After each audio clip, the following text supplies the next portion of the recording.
The observation. In the vast expanse of the multiverse, where reality existed in infinite layers and time flowed like liquid crystal, Kronos watched humanity with growing fascination. Unlike other cosmic observers who maintained their distance, Kronos had developed an almost obsessive interest in these peculiar beings who defied every prediction model the elder gods had created. Master Kronos called out Nexus, the youngest of the cosmic observers, their form a shimmering constellation of mathematical possibilities. Why do you spend so much time watching these creatures? They barely register on the cosmic scale. Kronos's form, an ever-shifting tapestry of time streams and probability waves, condensed slightly to better communicate with their apprentice. Tell me, young one, what do you see when you look at Earth? Nexus extended their awareness toward the blue planet, analyzing it through countless dimensional lenses. I see a level 3 civilization, barely able to harvest their star's energy. Their lives are remarkably brief, their forms fragile, their technology primitive compared to the Andromedans or the collective of Rigel. Now, Kronos instructed, look at them through the lens of time. The younger entity adjusted their perception, and suddenly the planet's timeline spread before them like a magnificent tapestry. From the first primitive tools to quantum computers, from cave paintings to virtual reality, from stone wheels to antimatter engines, the progression was unlike anything Nexus had ever witnessed. Impossible, Nexus whispered, their form flickering with disbelief. This rate of advancement violates all known development curves. No species should be able to progress this rapidly without destroying themselves. Kronos pulsed with what might have been amusement. And yet they do. Do you know why the Council of Elder Gods has mandated that all young observers must study humanity? Nexus's form swirled with curiosity, creating small eddies in the fabric of space-time. Because humans are dangerous, they ventured. Because humans are impossible, Kronos corrected. They shouldn't exist, and yet they do. They shouldn't succeed, and yet they thrive. Watch this. Kronos expanded their awareness to encompass a particular moment in human history, the first moon landing. Nexus observed as humans, using what was essentially refined explosives and mathematical calculations done on computers less powerful than a modern toaster, landed on their moon. They had no right to succeed, Kronos continued. Their calculations were barely adequate, their technology was crude, and the margin for error was astronomical. Do you know what they did when they realized their landing computer was overloading during the final descent? They aborted the mission, Nexus suggested. They overrode it. A human named Armstrong took manual control of the vessel. They landed with seconds of fuel remaining on an unknown surface with no backup plan. And they celebrated it as a triumph. Nexus's form rippled with confusion. That seems reckless. Precisely. Kronos's form expanded with enthusiasm. Other species we've observed progress through careful calculation and methodical advancement. Humans, they dream first and figure out the details later. They don't wait until they're ready. They decide to be ready. Kronos directed Nexus's attention to various points in human history. The first crossing of the oceans, the Wright brothers' flight, the discovery of penicillin, the development of quantum theory. Look at their pattern, Kronos instructed. They don't just solve problems, they transform them into opportunities. When they discovered nuclear fission, we expected them to destroy themselves. Instead, they used it to power their cities and create medical treatments. When they realized their planet was warming, they didn't just adapt. They began developing technologies to terraform other worlds. But surely, Nexus protested, there are limits to what they can achieve. They're still bound by physical laws. Kronos's form darkened slightly. Are they? Watch their quantum physicists. They're already poking at the foundations of reality itself. They don't just accept the universe as it is. They question everything, even the constants we helped establish at the dawn of time. Is that why the Council fears them? The Council doesn't fear them, young one. The Council respects them. There's a difference. We've watched countless civilizations rise and fall across billions of years. But humans are different. They don't follow the rules because they're too busy trying to understand why the rules exist in the first place. Kronos paused, their form shifting to encompass a broader view of human achievement. And that's what makes them truly dangerous. Not their weapons, not their technology, but their relentless drive to understand, to explore, to push beyond what should be possible. They're not content with mastering the game. They want to understand why the game exists, and then create their own. Nexus absorbed this information, their form swirling with new understanding. So when we study humans, we're not just studying another species, Kronos completed. We're studying possibility itself. They're teaching us, young one. After eons of watching over reality, humans are showing us that even we, the elder gods, might have limits to our understanding. As they watched, a new quantum experiment began in a laboratory deep beneath the Swiss Alps. Humans, using their primitive tools and boundless curiosity, were once again pushing at the boundaries of reality itself. And that, Kronos concluded, is why we watch. Because somewhere between their brief lives and their endless dreams, humans have found something we lost long ago: the ability to be surprised by the universe. The test. The Council of Elder Gods rarely convened in full assembly. Yet here they were, their cosmic forms creating a spectacular display across 11 dimensions, all because of Kronos' proposal. You want to test them. The elder god known as Axiom's form rippled with disbelief, causing minor fluctuations in the laws of physics across several nearby galaxies. Humans are barely out of their cradle. They still think dark matter is mysterious. Kronos remained steady, their time streams flowing with deliberate calm. That's precisely why we should test them now. They're at a crucial junction in their development. Their quantum experiments are getting dangerously close to fundamental truths they're not prepared for. The assembly stirred, creating waves of probability that echoed across the multiverse. Entropy, the oldest among them, shifted their eternal decay into a more focused pattern. What kind of test do you propose? A challenge that appears impossible by their current understanding of physics, Kronos explained. Something that will either halt their reckless advancement, or, they paused, letting the implications ripple through the cosmic chamber, or prove they're ready for more. Finished entropy. Interesting, but dangerous. Nexus, still observing from their appointed place at the edges of the assembly, watched as the elder gods debated. The young observer had never seen them so animated about any species before. Finally, after what might have been moments or millennia, the council reached a decision. They would present humanity with an apparent impossibility. A mysterious object in space that defied their physics, threatened their existence, and required innovation beyond their current capabilities to address. The test began with a quantum fluctuation deliberately introduced into human detection systems.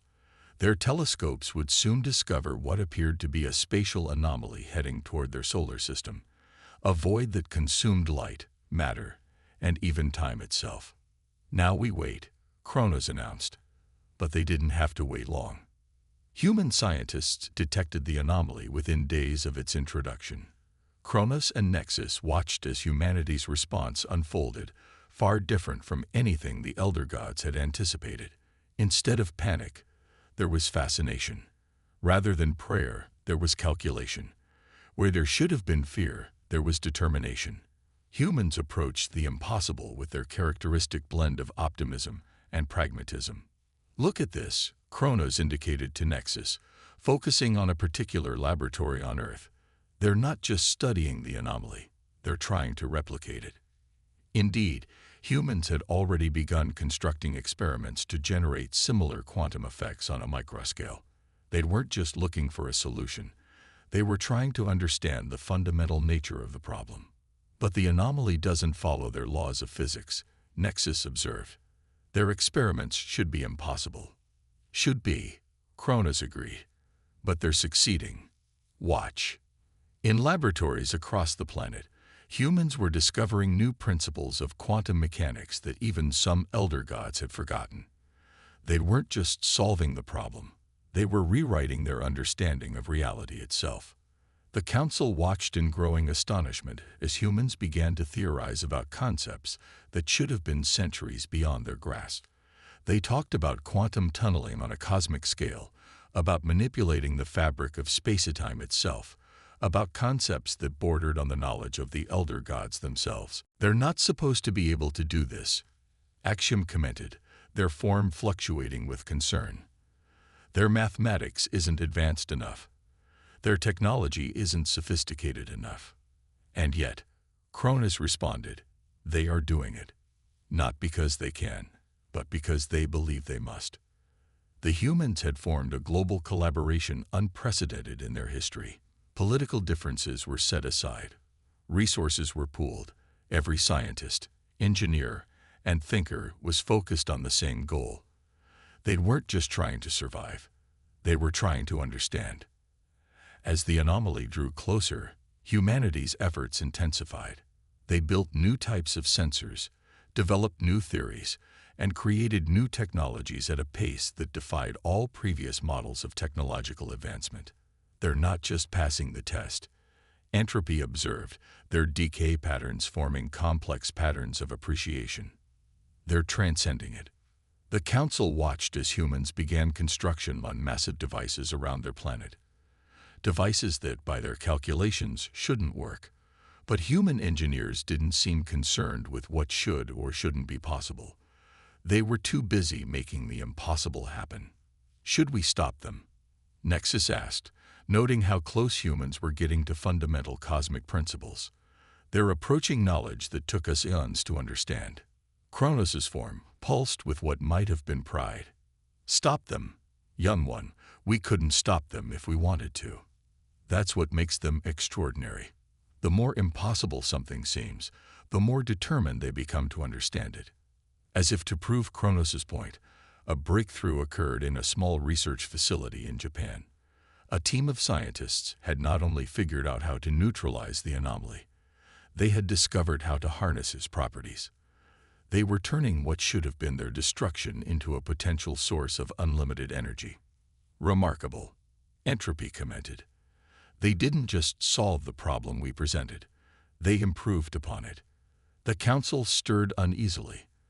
The test had revealed far more than they had anticipated. Humans hadn't just risen to the challenge, they had transformed it into an opportunity for advancement.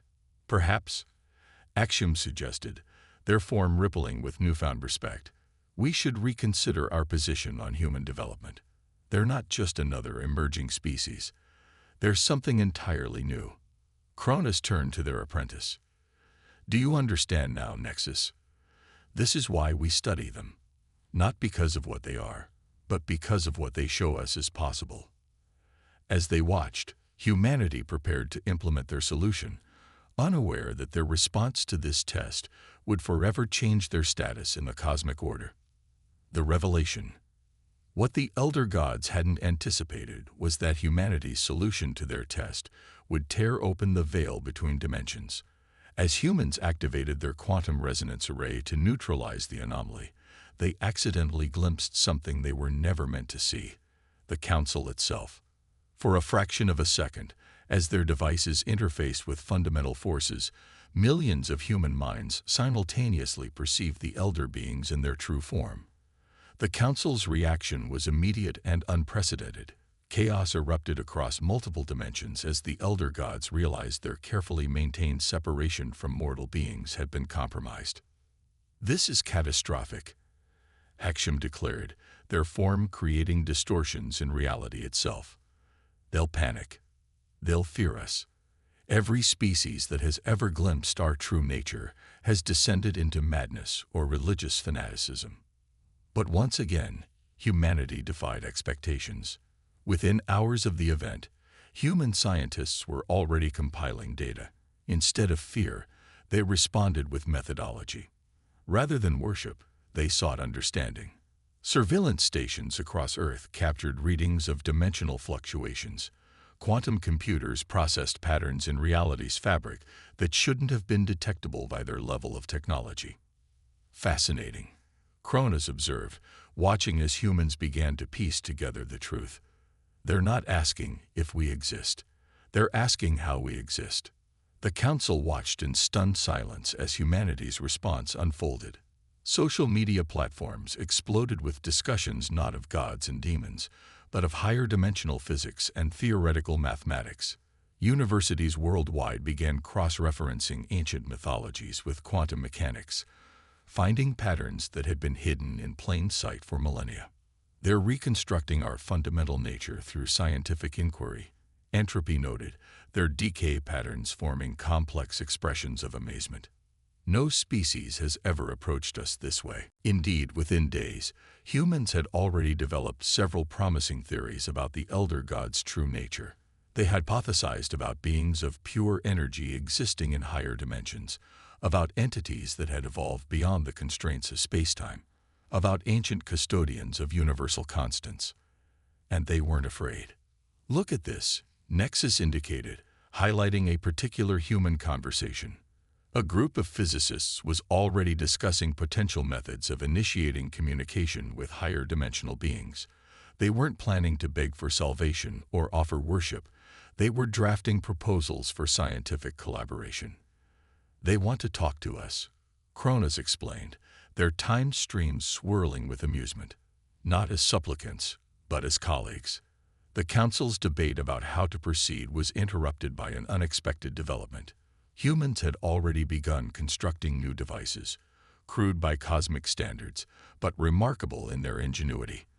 They were attempting to establish controlled dimensional breaches, seeking to create stable channels of communication with higher realms. They're going to succeed, Entropy announced, analyzing the probability streams. Their approach is unorthodox, but their understanding of quantum entanglement is innovative. They're using principles we never considered. The council watched as humanity's first attempted communication took form. It wasn't a prayer, or a plea, or even a greeting. Instead, they transmitted a complex mathematical proof, one that demonstrated their understanding of higher dimensional physics, while acknowledging the vast gaps in their knowledge. It's an invitation to dialogue, Kronos explained to the bewildered council. They're showing us what they know and asking us to correct their misconceptions. They're treating us not as gods, but as teachers, or peers, Axiom added, their form fluctuating with concern. Look at their calculations. They're already theorizing about how to achieve similar states of existence. They don't want to worship us. They want to become us. The revelation sent shockwaves through the council. Throughout their eternal existence, they had watched countless civilizations rise and fall. Some had achieved remarkable technological advancement. Others had developed incredible philosophical insights. But none had ever looked upon the elder gods and thought, "We can understand this. We can learn this. We can become this." "We have to make a decision," Entropy announced. They've seen us now. They're reaching for us. And unlike other species, they're reaching with understanding rather than reverence. Kronos turned to Nexus, their form pulsing with what might have been excitement. "Do you understand now why they're different? Why they're dangerous? It's not their technology or their potential for violence. It's their fundamental nature. Their refusal to accept any limitation, any boundary, any constraint on their potential." As if to emphasize this point, new data streams showed humans already adapting their theories based on the limited quantum feedback they'd received from the council's discussions. They were learning, evolving their understanding in real time, piecing together cosmic truths from the smallest fragments of information. "We have two choices," Kronos addressed the council. "We can retreat, hide ourselves more thoroughly, create barriers they cannot penetrate." They paused, letting the alternative hang in the multidimensional space. "Or we can acknowledge that we have encountered something unprecedented in our existence, a species that looks upon cosmic gods and sees future colleagues." The council's deliberation was interrupted by a new transmission from Earth. Humans had successfully created a stable quantum channel, and through it, they sent not prayers or supplications, but questions. Questions about physics, about consciousness, about the nature of reality itself. Questions that showed they weren't content merely to know that elder gods existed. They wanted to understand how and why. The age of separation was ending. The time of revelation had begun. And humanity, true to its nature, was approaching this cosmic revelation not with fear or worship, but with curiosity and determination. The Alliance. The first official meeting between humanity and the elder gods took place in a space that existed between spaces, a quantum realm carefully constructed to allow communication across dimensional barriers. Human scientists had worked alongside the Council to create this unprecedented interface, combining their innovative approach with the elder gods' ancient knowledge. We come seeking understanding. The human delegation's leader began. She was Dr. Sarah Chen, a quantum physicist whose theories about higher dimensional communication had caught the Council's attention. Her words, translated through layers of reality, rippled across the cosmic awareness of the assembled elder gods. Cronus, appointed as the Council's primary intermediary, responded by manifesting a form that humans could comprehend while still maintaining their true nature. In all our existence, no species has ever approached us as you have. The human delegation had been carefully chosen. Scientists, philosophers, engineers, and diplomats from every corner of Earth. They carried with them not demands or pledges of fealty, but proposals. Pages of equations, theoretical frameworks, and technological concepts that merged human innovation with cosmic principles. We understand that we're young, Dr. Chen continued, her voice steady despite the overwhelming nature of her audience. But we believe we can offer something unique to this exchange. The Council observed as the humans presented their ideas.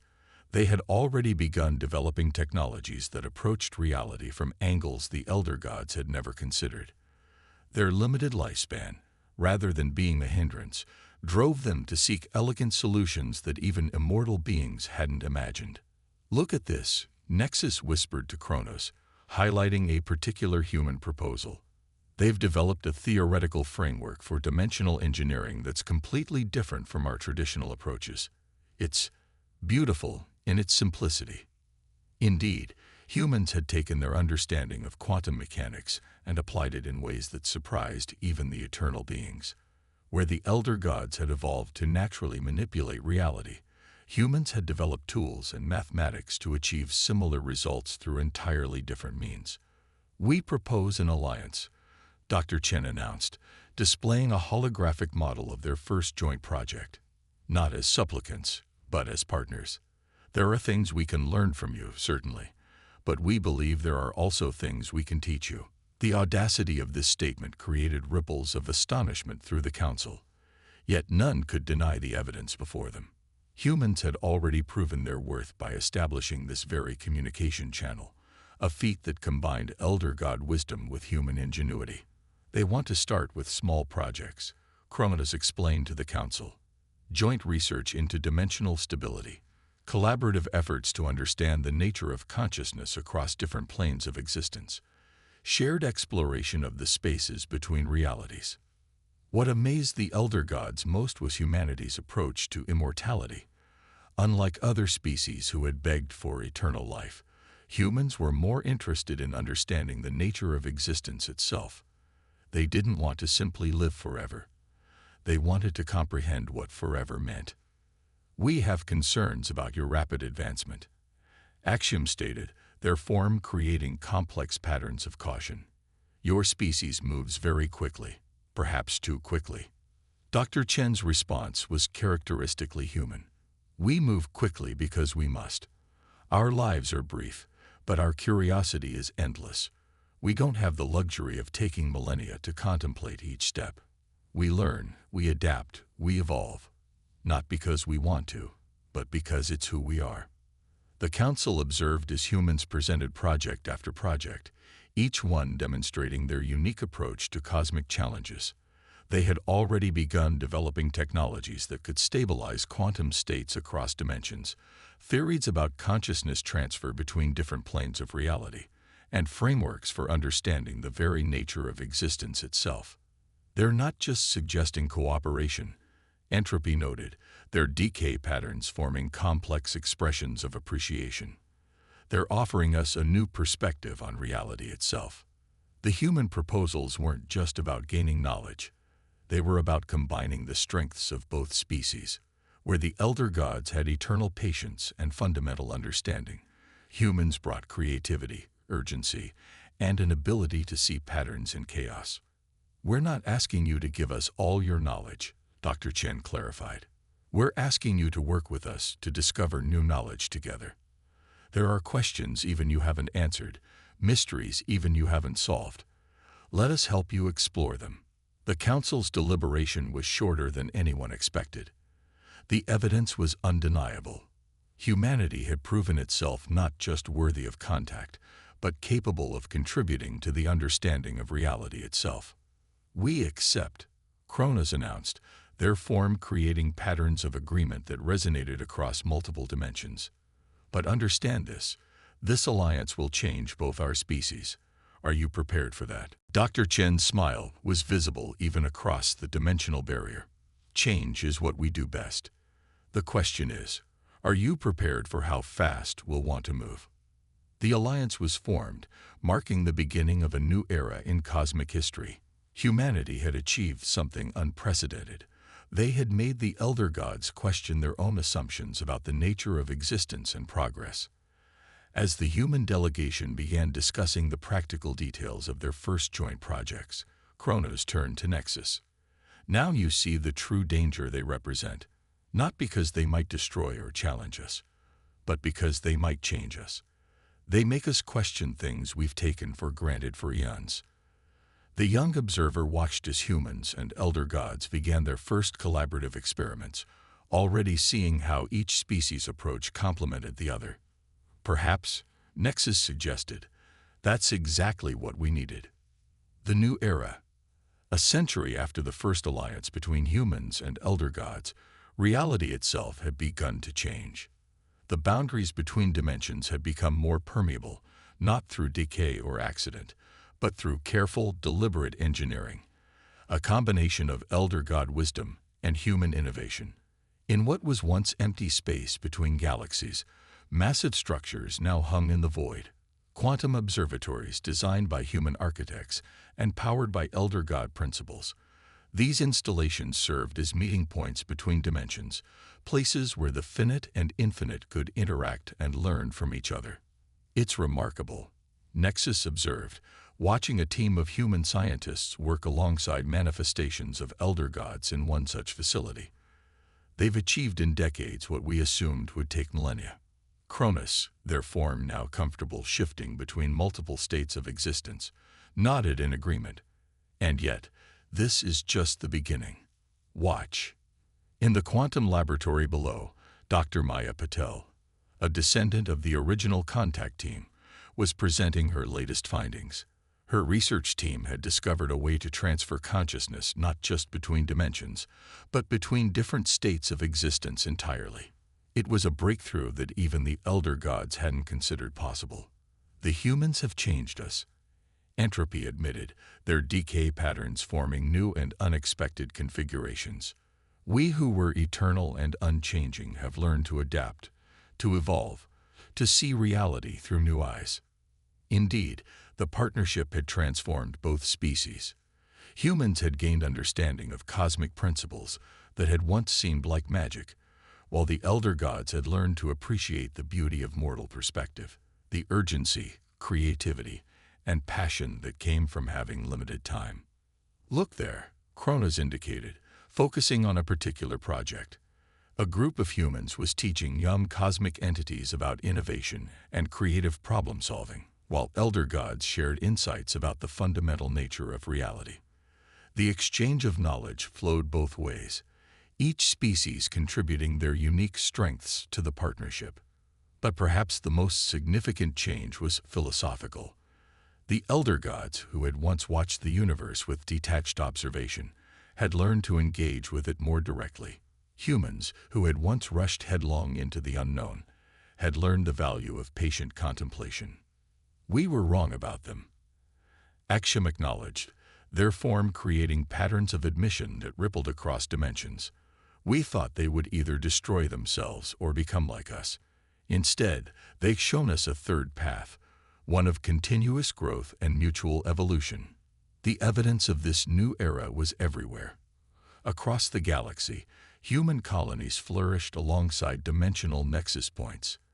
Elder gods participated in human scientific conferences, while human consciousness researchers explored the very nature of cosmic awareness. The boundaries between the finite and infinite had become less rigid, more permeable.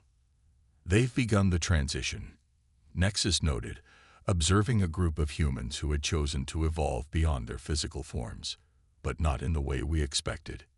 Indeed, rather than simply ascending to a higher plane of existence, humans had chosen a more nuanced path. Some remained in their original form, others explored new states of being, and many existed somewhere in between, creating a spectrum of consciousness that bridged the gap between mortal and cosmic existence. That's their greatest gift to us, Cronus explained. The understanding that evolution doesn't have to mean leaving everything behind. It can mean expanding, incorporating, growing while maintaining connection to one's origins. In orbital stations around Earth, new generations of humans were born into a universe where the impossible was merely a challenge waiting to be understood. They grew up learning both quantum mechanics and cosmic principles, their education spanning both physical and dimensional realms. The Council, once so concerned about human advancement, had transformed into a collaborative body where elder gods and evolved humans worked together to explore the deepest mysteries of existence. They had discovered that the combination of eternal wisdom and mortal innovation could unlock secrets neither species could have uncovered alone. They still surprise us, Entropy mused, watching a human child casually manipulate quantum states that had once seemed profound to even the elder gods. Even now, when we think we understand them, they find new ways to see the universe. The greatest testament to this new era was not in the grand structures or the technological achievements, but in the small moments of collaboration and discovery. Elder gods learning to appreciate the beauty of temporary existence, humans teaching cosmic entities the joy of solving problems through creative thinking, both species growing in ways they never expected. We feared them once, Cronus reminded Nexus, their form shifting to encompass multiple timelines simultaneously. We feared they would bring chaos to our ordered existence. And did they? Nexus asked, already knowing the answer. They brought something far more profound, Cronus replied. They'd brought change. Not the destructive change we feared, but the kind of change that leads to growth. They taught us that even gods can learn, can grow, can evolve. As they watched humanity continue to expand across the stars, not conquering but exploring, not dominating but understanding, the elder gods realized a fundamental truth. They had not lost their position as custodians of reality. Instead, they had gained partners in their eternal mission to understand the universe in all its infinite complexity. The new era had begun, and neither humans nor elder gods could predict where it would lead. But for the first time in cosmic history, that uncertainty was seen not as a threat, but as an opportunity, a chance to discover, to grow, and to evolve together.